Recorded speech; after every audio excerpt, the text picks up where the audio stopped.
Hello there, Dr. Gary here on the road. We sell dental practices nationwide. Name of our company is nationwidedentalpracticebrokers.com. And I'm a dentist myself. I've been doing this for 25 years as a dentist and 13 years as a dental practice broker.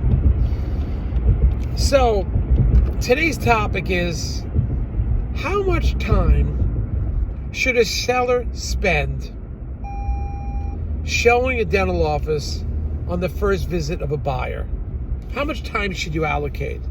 Well, we've come up with certain averages. We've been doing this for a while, and we're going to talk about that. As you know, we're in 28 states now. We just are in Ohio. I just returned from Texas, picked up 7 offices there for sale.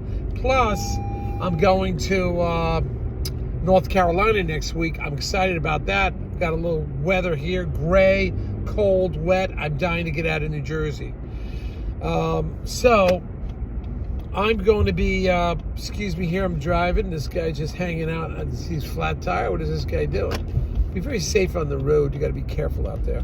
Anyway, so we're going to North Carolina. We've got a great trip going up. Got 4 practices to see. I am looking forward to the warm weather. And should be fun.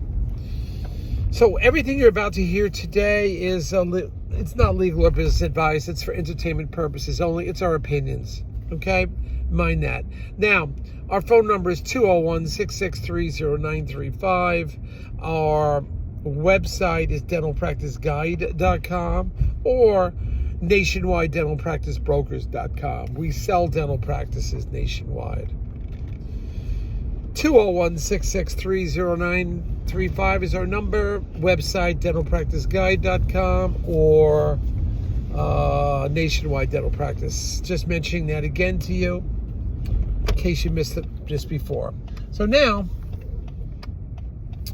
if you're thinking about selling to a big DSO because your practice is grossing over $1 million, you have 5+ operatories, let us know, because often they will pay our commission. And we are not working for any DSOs. We are independent. We don't have strategic partners. Forget that. We change every year who we pick and choose the best DSOs we think for you. Right now we have some great ones. We actually have one that's paying 90% down payment in the Northeast. So we can have the ability to switch and move and change who we think the best are. All right? So anyway, call us. Now, also, if you work with us, I'll often get your legal fees reimbursed at successful closing based on certain criteria. We've done that often, and I think that's takes some of your overhead away, and we're willing to help you. So how long should you take when you're showing a dental office and a buyer comes? Because I've had sellers that sit there for 2 hours, 2.5 hours. It's like, that's kind of like ridiculous. Been doing this long enough that I can say for sure now, it's a minimum of 40 minutes. 40 minutes. What you can get accomplished in 40 minutes is just, it's very rewarding for the buyer, for the seller to exchange all this information, and the time it takes to tell your story, for the buyer to ask the questions in a reasonable amount of time. You need at least 40 minutes. And we time things often that 40, 45 minutes in and out. If they're interested, if that buyer's interested. Now, mind you, the buyer has already received all the financial information. Their accountants have already reviewed everything. They know what they're getting into, which happens with most buyers now. They look at all your financials before they come see the seller.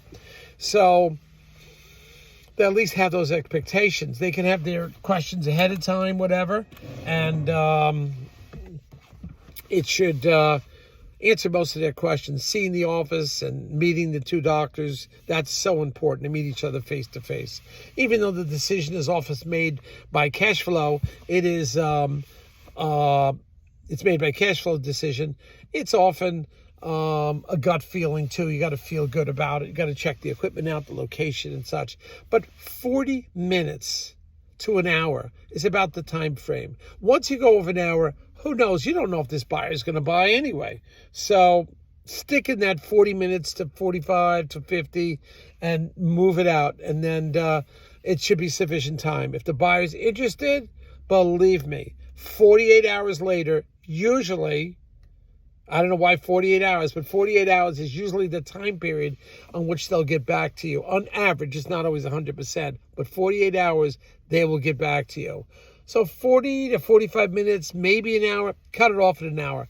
Don't waste your time because it may not go through anyway. And then you work it from there. If the buyer wants it, he's going to call you, despite what time you spent with them. All right? Thank you for listening today. We have a bunch of new information coming in. Remember, we're going to North Carolina next week. Should have some information for you there. We just got from Texas. We'll be listing all those practices. So listen to these YouTubes and you'll get picked up. If you're a buyer and you want the update of the new practices for sale, remember, we publish that every 4 to 6 weeks.